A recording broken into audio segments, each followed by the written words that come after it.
اللہ اپنے فضل سے قبول فرمائے گا۔ میرے نبی کریم علیہ السلام نے درود و سلام کا بتلایا۔ ایک صحابی نے عرض کی حضور مسجد میں کیسے داخل ہونا ہے؟ فرمایا مسجد میں جب داخل ہونا تو پہلے مسجد میں داخل ہونے کی دعا پڑھنا، پھر اپنے نبی پہ درود و سلام پڑھنا۔ حضور نکلنا کیسے ہے؟ پہلے باہر نکلنا تو پہلے دعا پڑھنا، پھر اپنے نبی پہ درود و سلام پڑھنا۔ ایک نے عرض کی حضور اذان ہو رہی ہو تو کیا کروں؟ حضور نے فرمایا اذان کے کلمات کا جواب دے اور پھر اپنے نبی پہ درود و سلام پڑھ، پھر اپنے محبوب پر۔ اور امام قرطبی نے لکھا ہے ایک نے آ کے عرض کی یا رسول اللہ صلی اللہ علیہ وسلم گھر میں غربت بڑی ہے۔ حضور نے فرمایا جب بھی گھر جانا 3 دفعہ سورہ اخلاص پڑھ اور اپنے گھر والوں کو سلام کہہ، اللہ تیری غربتیں دور کر دے گا۔ عرض کی یا رسول اللہ صلی اللہ علیہ وسلم چھوٹی سی فیملی ہے، کئی دفعہ گھر میں کوئی بھی نہیں ہوتا، پھر کیا کروں؟ آپ نے کہا ہے گھر والوں کو سلام کہنا ہے، سورہ اخلاص پڑھنی ہے۔ تو حضور نے فرمایا جب گھر میں کوئی نہ ہو تو سورہ اخلاص پڑھنا اور اپنے نبی پہ درود و سلام پڑھنا۔ وہ صحابی کہتے ہیں میں نے اتنا عمل پکایا، کچھ مہینوں کے بعد وہ آئے اور عرض کرنے لگے یا رسول اللہ صلی اللہ علیہ وسلم کمال یہ ہے کہ درود و سلام کی برکت سے میں تو امیر ہوا ہی ہوں، میرے پڑوسی بھی امیر ہو گئے، دائیں بائیں والے لوگوں پہ بھی اللہ نے کرم فرمایا۔ درود شریف ایک ایسا وظیفہ ہے، درود و سلام ایک ایسی حسین چیز ہے۔ نبی کریم علیہ الصلوۃ والسلام نے فرمایا مجھ پر نہ دنیا میں اپنی محفلوں میں کثرت سے درود و سلام پڑھا کرو، کثرت سے۔ فرمایا قیامت کی دشوار گزار گھاٹیوں میں نا یہ تم نے پڑھا دنیا میں ہوگا، لیکن یہ قیامت کی گھاٹیوں میں تمہارے کام آئے گا، وہاں تمہیں روشنی دے گا۔ اور حضور نے فرمایا انا اول الناس بی یوم القیامہ اکثرہم علی صلاۃ۔ فرمایا قیامت کے دن لوگ اپنے اپنے اعمال کی وجہ سے میرے قریب بیٹھیں گے، اور میرے سب سے زیادہ قریب وہ بیٹھے گا جو دنیا میں مجھ پر کثرت سے درود و سلام پڑھنے والا، جو کہنے والا ہوا مصطفیٰ جان رحمت پہ لاکھوں سلام، شم بزم ہدایت پہ لاکھوں سلام۔ جو درود و سلام پڑھے، جو درود و سلام کا ذوق پیدا کرے، جو درود و سلام کا شوق لائے، جس کی طبیعت ہو کہ درود و سلام اس کا مزاج بنے۔ رسول کریم صلی اللہ تعالی علیہ وآلہ وسلم نے ارشاد فرمایا جس نے مجھ پر ایک بار درود شریف پڑھا اللہ اس پر 10 رحمتیں فرمائے، اور جو 10 بار پڑھے گا اللہ 100 رحمتیں فرمائے، اور جو 100 بار پڑھے گا اللہ 1000 رحمت فرمائے۔ اور حضور فرماتے ہیں جو 1000 بار درود و سلام پڑھے گا نا قیامت کے دن اس کی پیشانی پہ لکھا ہوگا کہ یہ نفاق سے بھی بری ہے اور جہنم کی آگ سے بھی بری ہے، یہ لکھا ہوگا کہ یہ نفاق سے بھی بری ہے اور دوزخ کی آگ سے بھی بری ہے۔ میرے نبی کریم علیہ وآلہ وسلم کے صحابی حضرت ابی بن کعب رضی اللہ تعالیٰ وہ حاضر خدمت ہوئے، عرض کرنے لگے یا رسول اللہ صلی اللہ علیہ وسلم آپ پر کتنا درود شریف پڑھوں؟ سبحان اللہ، صحابہ کا بھی ذوق دیکھیں کیا انداز گفتگو ہے۔ عرض کی حضور میں نے ایک ارادہ کیا ہے کہ باقی دعائیں اذکار سارے میں نے جمع کیے ہیں، تو 3 حصہ باقی کے سارے ذکر کروں گا، دعائیں کروں گا، اور ایک حصہ نا چوتھا حصہ میں آپ پہ درود و سلام پڑھوں گا۔ یا رسول اللہ کافی ہے؟ تو نبی کریم صلی اللہ علیہ وسلم نے فرمایا تھوڑا زیادہ کر لے تیرا فائدہ ہو جائے گا۔ عرض کی حضور ٹھیک ہے، میں آدھا وقت باقی کے اذکار کروں گا اور آدھا وقت درود و سلام پڑھوں گا۔ حضور مسکرائے، فرمایا زیادہ کر لے تیرا فائدہ ہو جائے گا۔ عرض کی حضور یا رسول اللہ صلی اللہ علیہ وسلم میں 3 حصے درود و سلام پڑھوں گا، ایک حصہ باقی کے ذکر۔ پتہ نہیں میرے محبوب کا دریائے رحمت کتنے جوش میں تھا، محبوب فرمانے لگے زیادہ کر لے فائدہ ہو جائے گا۔ عرض کی حضور میں ہر وقت درود و سلام ہی پڑھوں گا۔ حضور نے فرمایا پھر تیری دنیا کے لیے بھی کافی ہو جائے گا، تیری آخرت کے لیے بھی کافی ہو جائے گا۔ رمضان کی گھڑیاں ہو، روزے کی حالت ہو، ہاتھ میں تسبیح ہو، اگر اللہ موقع دے تو مدینے کی یاد ہو، گنبد خضرا کا تصور ہو، انسان باوضو ہو، اور پھر وہ درود و سلام پڑھے، اور پھر اس کی پھر روح جو ہے وہ وجد کرے، پھر اس کا دل کیف میں آئے، پھر زبان سرور میں آئے۔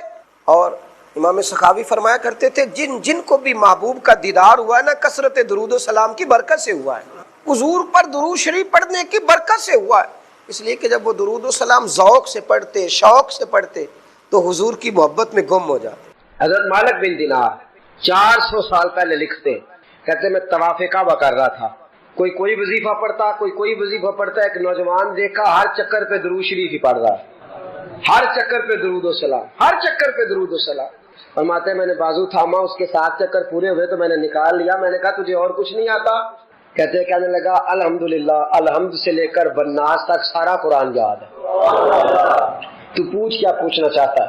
تو میں نے کہا تو ہر چکر پہ درود کیوں پڑھتا ہے؟ تو کہنے لگا جس سے کچھ ملے وہی کام کرنا ہے نا، اپنا نفع دیکھ کے چلنا ہے نا۔ تو میں نے کہا نفع کیا ہے؟ کہنے لگا آپ کو کیوں بتاؤں؟ تو میں نے کہا مجھے جانتے ہو میں مالک بن دینار ہوں۔ کہنے لگا حضور آپ نہ پوچھتے تو بتاتا نہ، میں اپنے والد کے ساتھ حج کرنے آ رہا تھا، رستے میں پردیس میں پوزیشن خراب ہو گئی، ابا جی بیمار ہو گئے، مغرب کی نماز کے بعد اچانک ان کی طبیعت بگڑی اور وہ انتقال کر گئے، ایک میں ایک میرے والد، تیسرا شخص کوئی نہیں۔ کہتے ہیں بڑا پریشان، ایک میرے پاس لالٹین، ایک دیا، ایک روشنی کا بندوبست ابا جی کے چہرے کے قریب کیا تو چہرہ کالا سیاہ ہو گیا، رات بھی اندھیری، جنگل کا زمانہ، شالا پردیسی کوئی نہ تیوے کخ جنا تو پارے۔ کہتے ہیں رستہ بڑی پریشانی، جب میرا کوئی بس نہ چلا تو ایک درخت کے ساتھ ٹیک لگا کے بیٹھ گیا، رونے لگا، یا اللہ کو مہربانی کر۔ کہتے ہیں نظر نیچے تھی تو خوشبو آنے لگ گئی، خوشبو مہکی، ذرا میں نے آنکھ کھلی تو میں نے ایک نور چمکتا دیکھا۔ کہتے ہیں میرے قریب سے کچھ لوگ گزرے، لگا یوں کہ یہ زمین کے باسی نہیں، یہ دنیا کے رہنے والے نہیں۔ 5 لوگ گزرے، 4 ستارے تھے اور درمیان میں ایک آفتاب تھا۔ کہتے ہیں وہ گزرے، میرے قریب سے گزرے تو میں کھڑا ہوا، میں نے کہا کہیں جا رہے ہیں، ان کے ارد گرد نور ہی نور۔ کہتے ہیں میں حیران ہوا کہ میرے باپ کی میت کے قریب جا کے وہ کھڑے ہو گئے، ایک نور والے، ایک روشنی والے، ایک خوبصورت مکھڑے والے نے، جو ان چاروں کے مجھے سردار لگتے تھے، انہوں نے جیسے ہی میرے ابا جی کے چہرے سے نقاب ہٹایا اور پھر انہوں نے میرے والد کے چہرے پہ ہاتھ پھیرا، ظلمت کو ان کے نور نے کافور کر دیا، جس پر پڑی نظر اسے بھی نور کر دیا۔ بعد مرن دے مکھڑا میرا ہو جاوے جے تازہ، سمجھ لینا محبوب میرے نیان پڑے ہے جنازہ۔ فرماتے ہیں چہرے پہ ہاتھ پھیرا تو میرے باپ کا چہرہ نوروں والا نور ہو گیا۔ فرماتے ہیں وہ اوپر کپڑا دے کے دوبارہ پیچھے کی طرف پلٹے تو میں قدموں میں بیٹھ گیا۔ توجہ ہے آپ کی؟ کہتے میں قدموں میں بیٹھا، میں نے کہا اس پردیش میں، اس دکھ میں، اس تکلیف میں آنے والوں کون ہو؟ کہتے ان میں سے ایک چھوٹے قد والے نورانی چہرے والے بولے، کہنے لگے تو نہیں جانتے میں علی ہوں، یہ عثمان ہے، وہ ابو بکر ہے، یہ عمر ہے، اور تجھے پتا ہے یہ جو نورانی چہرے والے ہیں یہ اللہ کے محبوب ہیں، مدینے سے آئے ہیں۔ کہا اس غربت میں، تنہائی میں، اس دکھ میں میرے رسول پاک نے پیچھے رخ پھیرا، کہتے حضور نے سینے سے لگایا، فرمایا فکر نہ کرنا، سویرے فوجیں آئیں گی جنازہ پڑھنے، سویرے فوجیں آئیں گی، فکر نہ کرنا۔ کہتے میں قدموں سے لپٹ گیا، اتنی بھی جلدی کیا ہے، ذرا ٹھہر جائیے، ساری عمر گزار کے آئی ہے یہ گھڑی۔ میں نے کہا محبوبہ مہربانی فرمائی، کرم نوازی فرمائی، حضور اتنی بندہ نوازی کی آئے ہو تو سونیا بتاؤ تو صحیح، آخر میرے باپ میں کیا ایسا تھا کہ نہ دکھوں میں آپ آئے اور آ کے نور نالا نور کر گئے، روشنیاں بانٹ گئے۔ میرے مرنے پہ ہر سو شور مچ جائے گا، دیکھو گے کہنے الوداع سرکار خود تشریف لائیں گے۔ کہا اس موقع پہ الوداع کہنے آئے ہو؟ تو فرماتے ہیں حضور نے فرمایا تجھے پتا ہے تیرا باپ ہر لمحہ مجھ پر درود پڑا کرتا تھا، ہر گھڑی سلام بھیجتا تھا، اس نے عمر بھر مجھے بھلایا نہیں، اس نے مجھے نہیں بلایا تو میں اسے کیسے بھول جاتا۔ وہ شخص کہنے لگا بس صبح میں نے دیکھا کہ فوجوں کی فوجیں آئیں، فوجوں کی فوجیں آئیں، میرے والد کا جنازہ اٹھا تو خوشبوئیں پھیل گئیں۔ حضرت مالک بن دینار سے کہنے لگا کچھ تو سن کے پڑھتے ہیں، میں تجربہ کر کے درود پڑھ رہا ہوں، میں تجربے کے ساتھ پڑھ رہا ہوں اور میری نفس درود پڑھتی ہے، میرا ایک ایک سانس درود پڑھتا ہے، میری زندگی درود پڑھتی ہے۔ اور کہا مالک مجھے امید ہے کہ میں مر جاؤں گا تو میری قبر سے بھی درود و سلام کی صدائیں آئیں گی، میں وہ سنی ہوں جمیل قادری، مرنے کے بعد میرا لاشا بھی کہے گا صلاۃ و سلام، نبی کریم پر درود پڑھنا۔ یہ جو ہماری محفل ہوتی ہیں، مجالس ہوتی ہیں، یہ ساری محبت کو عروج دینے کے لیے ہوتی ہیں، یہ ساری چیزیں توانائی پیدا کرنے کے لیے ہوتی ہیں، روحانی قوت پیدا ہوتی ہے۔ محبت جو ہوتی ہے نا، محبت، میرے نبی پاک علیہ السلام نے فرمایا جو مجھ پر ایک بار درود پڑے گا اللہ 10 رحمتیں نازل فرمائے گا۔ خوشی ہوئی ہے نا آپ کو؟ اللہ تعالیٰ آپ کو خوش رکھے، آمین کہنا۔ اللہ کرے آپ چمک جایا کریں ایسی باتیں، جو موضوع میں نے چھیڑا ہے نا اس موضوع میں تو کھل جاتا ہے بندہ۔ کہا نبی پاک علیہ السلام نے فرمایا جو ایک بار درود پڑھے اللہ 10 رحمتوں کا نزول فرماتا ہے، 10 گناہ معاف فرماتا ہے، 10 درجے بلند کرتا ہے۔ ایک حدیث میں فرمایا جو 10 بار پڑھے گا اللہ 100 رحمتیں نازل کرے گا، جو 100 بار پڑھے گا اللہ 1000 رحمت نازل فرمائے گا، اور ایک جگہ فرمایا جو 1000 بار پڑھے گا نا اللہ اس کی پیشانی پہ لکھ دے گا کہ یہ بندہ نفاق سے بھی بری ہے اور دوزخ کی آگ سے بھی بری ہے. یہ سارا ثواب گنوایا، یہ سارا درود پاک کا یہ ثواب گنوایا حضور نے. فرمایا درود پڑھو گے قیامت میں روشنی ملے گی، درود پڑھو گے قیامت کے اندھیروں میں تمہیں نور ملے گا. ثواب گنوائے. ایک حدیث میں کیا لفظ ہے؟ ایک بار پڑھو 10 بار پڑھو 100، یہ ثواب ہے. اور ایک حدیث میں کیا فرمایا؟ فرمایا اسمع صلاۃ اہل محبتی. ہاں اگر تو محبت سے پڑھے گا تو حضور اس کا کیا ثواب ہے؟ فرمایا اس کا ثواب یہ ہے کہ تو پڑھے گا اور تیرا رسول اپنے کانوں سے تیرا درود سنے گا. آج بڑے وظیفے درود و سلام کا بڑا ذکر ہوتا ہے، لیکن میں دیکھتا ہوں اس کے خلوص سے ہمارا مزاج خالی ہوتا جا رہا ہے، خالی ہوتا جا رہا ہے ہماری طبیعت. بہت کم لوگ ہیں جو کہتے ہو میں 1,00,000 روز پڑھتا ہوں، 2,000 50,000 20,000. یہ مزاج ہی ہم نے چھوڑ دیا. نبی کریم سے محبت کا پہلا درجہ درود و سلام ہے. اگر آپ درود و سلام نہیں پڑھتے تو ناقص ہے محبت. بھائی کیسا تجھے پیار ہے کہ تو محبت کے ساتھ درود و سلام بھی نہیں پڑھتا؟ تو کم از کم ایک دن میں 500 بار ضرور پڑھا کریں. پڑھیں گے انشاءاللہ؟ فجر کے بعد کتنا پڑھنا ہے؟ 100. زور کے بعد، عصر کے بعد. ٹائم کتنا لگتا ہے جی؟ 10 منٹ. کل کتنے ہو گئے؟ 50 منٹ بس. اگر تو پیچھے پلٹ کے میرے دوست کا بھی دیکھے نا تو تیرے نبی ساری رات ہی تیرا ذکر کرتے رہتے ہیں، یا اللہ اسے بخش دے، یا اللہ اسے معاف کر دے. تو 50 منٹ نہیں دے سکتا درود و سلام. اور میں کہا کرتا ہوں، امام سخاوی سے کسی نے کہا تھا حضور کی زیارت کرنے کو دل کرتا ہے، تو آپ نے فرمایا رات بستر پہ خوشبو لگا لے، وضو کر لے، کعبے کی طرف چہرہ کر لے، درود پڑھتے پڑھتے سو جا. جس مصطفیٰ پہ تو درود پڑے گا وہ خواب میں آ کے تجھے جلوہ بھی دکھا جائیں گے. علامہ اسماعیل حقی نے تفسیر روح البیان میں لکھا ہے قیامت کا دن گیبا گیبی کا عالم نفسا نفسی پکارا جا رہا ہے، اعمال کھلنے لگ گئے. ایک بندہ ہے گناہگار ہے، خطا کار ہے، اسی اشعار ہے، بھول گیا، خطائیں ہو گئی، ایمان سلامت لے کے گیا، آیا کرتا تھا مسجد، لیکن کسی گناہ میں بھی الجھ جاتا تھا. ہوا یہ کہ معاملہ اتنا بگڑا کہ گناہ زیادہ ہو گئے، نیکیاں کم پڑ گئیں، اعمال کھلنے لگے تو یہ کانپنے لگا. نتیجہ یہ نکلا کہ تو فیل ہو گیا ہے. فرشتوں نے تھاما، گھسیٹ کر جہنم کی طرف لے جانے لگے. حضرت آدم کی نظر پڑ گئی. باپ ہے نا ساری مخلوق کے، باپ کو تکلیف ہوتی ہے. نظر پڑی، حضرت آدم علیہ السلام اس کی طرف نہیں گئے، دوڑے واپس آئے، کہنے لگے یا محمد صلی اللہ ہو. ہر نظر کانپ اٹھے گی محشر کے دن خوف سے، ہر کلیجہ دہل جائے گا، اوڑھ کر کالی کملی وہ آ جائیں گے، سارے محشر کا نقشہ بدل جائے گا. کہا یا محمد صلی اللہ. حضور نے کہا ہے کل انسانیت کے بعد کیا ہوا؟ اب وہ دیکھتے ہو آپ کے غلام کو فرشتے گھسیٹ کے لے جا رہے ہیں. جناب آدم بھی جانتے ہیں کہ مصطفیٰ کو کہہ دیا تو حضور دوڑیں گے. حضرت علامہ اسماعیل حقی نے لکھا ہے کہ نبی کریم بھاگتے ہوئے تشریف لے جائیں گے، فرشتوں سے پوچھیں گے کہاں لے جا رہے ہیں. دوستو توجہ کرنا ذرا میری بات پہ. دکھوں میں جو شخص خالی تسلی دے دے اس کی بھی بڑی بات ہوتی ہے. اور اس عالم میں جو بھاگ کے لا کے بچا لے دوزخ کے دروازے، کہاں لے جا رہے ہو؟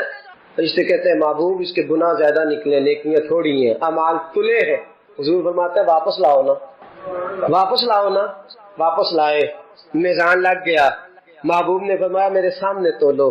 جب تلنے لگے باقی ساری نیکیاں کرامن کاتبین نے لکھی ہیں، درود والی پرچیاں حضور نے سنبھال کے رکھی. نیکیاں کرامن کاتبین کے دفتروں میں ہیں، درود و سلام کی پرچیاں رکے میرے مصطفیٰ نے سنبھال کے رکھے ہیں.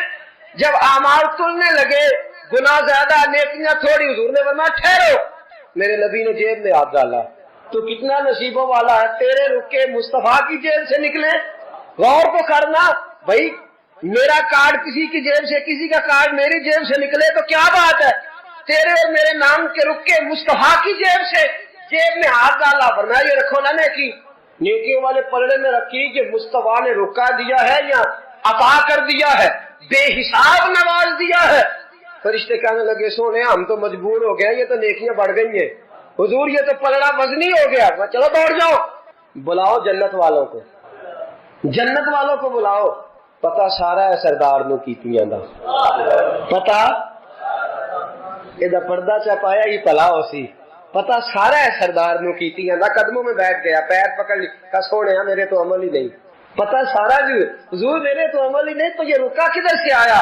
حضور نے فرمایا فلاں مجلس میں تو بیٹھا تھا، فلاں محفل میں تو بیٹھا تھا، تو نے میرا نام سنا، تو نے میرا ذکر سنا، تو نے میرا تذکرہ سنا، تو نے پیار سے درود پڑھا۔ اسمعوا صلاۃ اہل المحبہ، جو محبت سے پڑھے میں سن لیتا ہوں، میں نے تیرا سنبھال کے رکھا تھا، تیرے کام آ گیا۔ دوستو دنیا کی مہمات میں تو بندہ باقی جاتا ہے، پھنسے گا قیامت کے دن اور بچے گا درود پڑھنے والا، حضور پر سلام پڑھنے والا، جس کی عادی ہوگی زبان درود و سلام کی۔ امام شافعی انتقال کر گئے، شاگرد نے خواب دیکھی، کہا حضرت جی کیا بنا؟ کہنے لگے خدا نے مجھے سجا سوار کے جنت میں بھیجا۔ کس طرح سجا؟ کہا حضور بھیجنا تو تھا، آپ محدث سے بہت بڑے فقہ کے امام سے، کیا بات تھی؟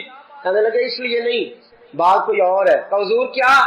فرمانے لگے ایک دن میں کچھ کام کر رہا تھا، کوئی حدیث لکھ رہا تھا، باقی تو میں نے جلدی جلدی لکھ لیا، اور جب آیا نا نبی پاک کا نام مبارک، تو امام شافعی کہتے ہیں میں نے جتنی میری صلاحیت تھی میں نے پیار سے لکھا، پھر آگے میں نے پیار سے درود لکھا، میں نے قلم کو روکا، اتنا وقت پورے صفحے پہ نہیں لگا جتنا وہ حضور کے نام اور درود پہ لکھا۔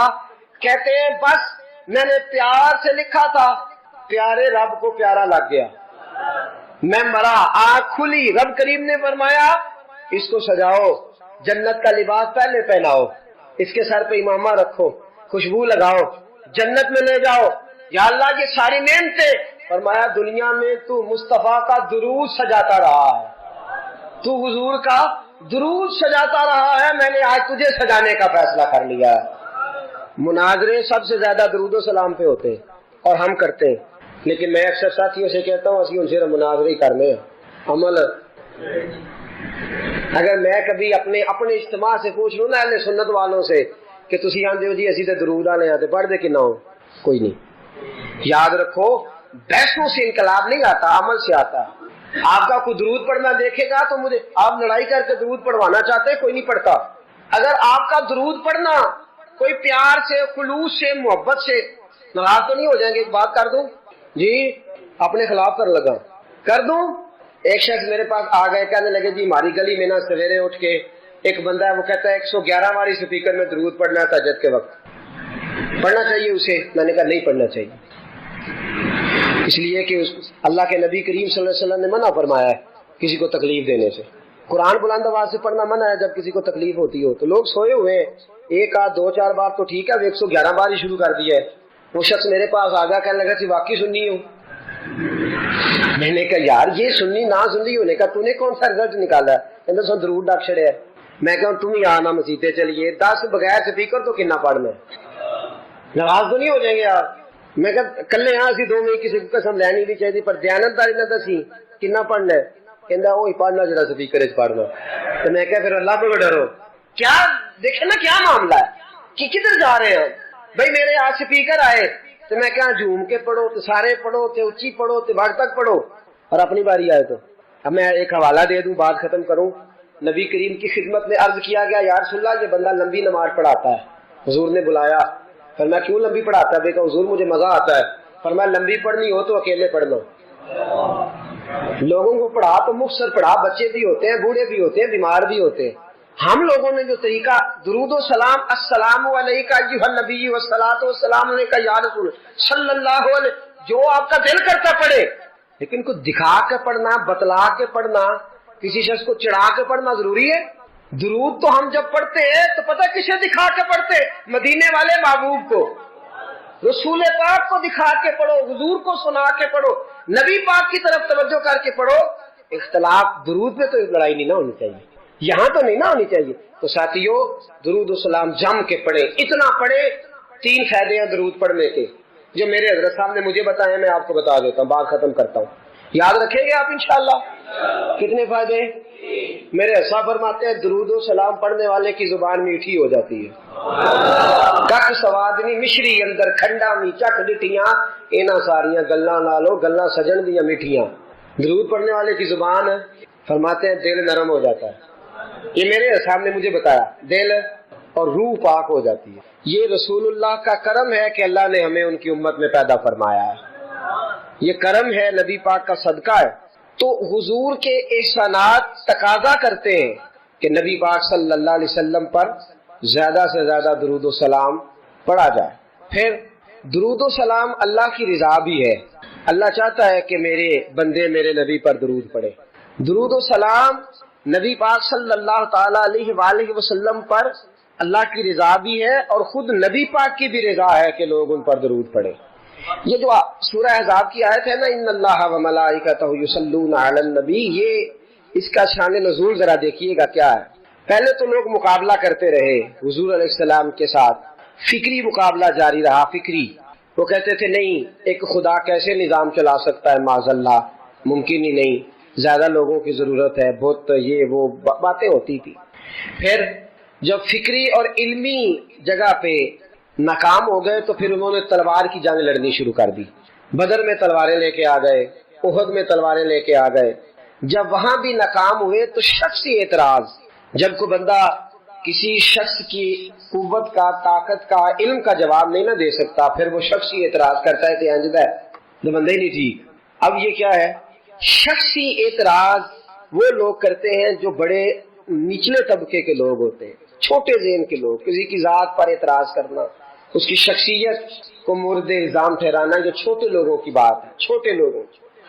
جب کسی شخص کو آپ چھوٹی بات کرتے دیکھیں نا تو سمجھے خود ہی بڑا چھوٹا ہے، جو بڑی بات کرنے والا ہوتا ہے وہ بندہ بڑا ہوتا ہے۔ کفار مکہ نے کیا کیا؟ شخصی اعتراض شروع کر دیے، نبی پاک پہ معاذ اللہ استغفر اللہ الزام لگانے شروع کر دیے۔ اب میں ان الزامات کی طرف نہیں جاتا، وہ درد کا ایک معاملہ ہے، وہاں اگر بات چھڑی جائے تو بڑی تکلیف دہ مسئلہ ہے۔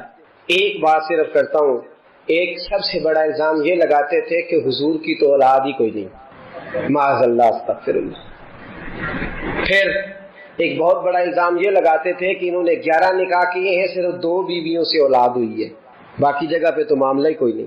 پھر جب نبی پاک صلی اللہ علیہ وسلم نے کچھ مال غنیمت 5واں حصہ حضور کا تھا، تو وہ مال غنیمت کا 5واں حصہ حضور اپنے پاس رکھنے لگے، اس میں سے حضور نوازتے تھے غریبوں کو، مسکینوں کو، کہنے لگے پیسے آنے لگے ہیں تو انہوں نے بھی سمیٹنے شروع کر لیے۔ تو معاذ اللہ یہ الزامات، اب شخصی اعتراضات، ذات پر جب تنقید ہونے لگی تو حضور پریشان ہوئے۔ عام عزت دار آدمی کے بارے میں بھی کوئی شخص بات کرے تو اسے تکلیف ہوتی ہے۔ کائنات میں سب سے زیادہ عزتیں اللہ نے میرے نبی کو عطا فرمائی ہیں، کل کائنات کی عزتوں کے وارث رسول پاک ہے۔